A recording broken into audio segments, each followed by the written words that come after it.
Hello, my friends. Welcome to day 2 of the self-love challenge. I am so excited that you're here.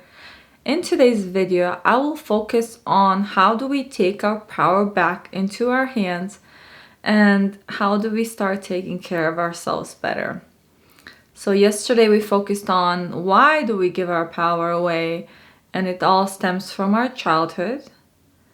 So a lot of the times it's a pattern and that we cannot really overcome.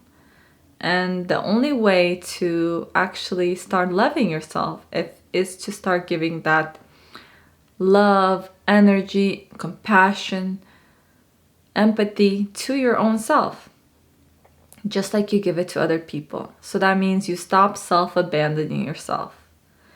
And this is a little bit tricky because every person has different needs. Well, we all have the same needs, but we have different preferences on how do we like to take care of ourselves.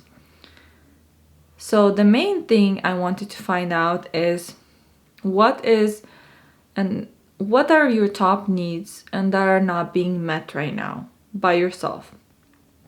We tend to, when we are unhappy, and I do this too all the time, we'll blame our partner, we'll blame other people in our lives, our children or somebody else, because they don't do something for us. They're making us unhappy. But I know from experience that when I start taking care of myself, when I give to myself that 1 hour a day that I will be talking about a little bit later on this, I feel rejuvenated. So creating a self-care practice every single day, it's extra important for us healers.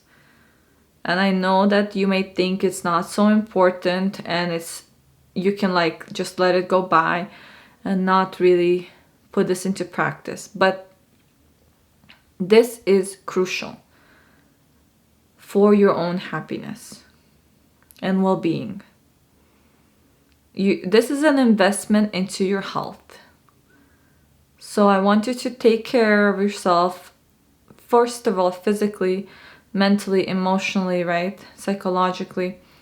So I want you to start with 1 hour a day every morning, preferably in the morning, before you start going around to take care of everybody else. And I know sometimes you don't have 1 hour, so do as much as you can. But I give myself around 1 hour, and I do a journaling practice and a yoga practice and sometimes meditation, tapping, and other forms of self-care. But what is one thing you can add to your daily routine? Just like you brush your teeth every day and brush your hair and put on makeup, or you take a shower every day, this is just as important for your own happiness and well-being. So this cannot be skipped. And I know I tend to do this too, I wake up and have to start cooking and cleaning and doing laundry and all of these things that are more important than me sitting down and journaling, right? However, this is how you show love to yourself. What rejuvenates you, and what is 1 or 2 or 3 practices that you can start adding into your life today that will make the world of difference. And I want you to journal on this, and believe me when I tell you how your life will change when you start applying this to your life. By creating a self-care routine. And I cannot tell you what to do for yourself. I can only encourage you to what has worked for me and for my clients and for other people that I've talked to about these principles. And I know that for me, I choose journaling every day. It's my spiritual practice. It's my self-care practice.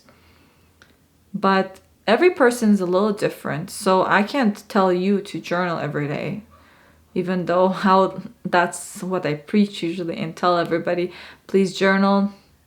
But if you hate journaling, let's say, I would record myself talking to myself. Or, what rejuvenates and makes your soul come back to life? Spending time in nature next to a tree and just rejuvenating yourself. Or you can give yourself a beautiful routine, self-care routine by doing your makeup and doing your hair and spending some time alone with yourself in the morning and reflecting on who you are and how wonderful and amazing you are. So I want you to please think about what you can start adding to your own self-care routine today. And please do the journaling practice. Even if you don't like journaling, I encourage you to do this practice. And you'll be surprised what you can discover by writing things down. Because you can think of them, but when you start writing things down, it makes a world of difference. So thank you so much for being here. And I live on a farm, so there's animals and roosters around, so you'll be hearing some of that, and I apologize about that, but they are reaffirming what I'm saying, I hope. So thank you so much. I see you tomorrow. Namaste, my friends. Bye-bye.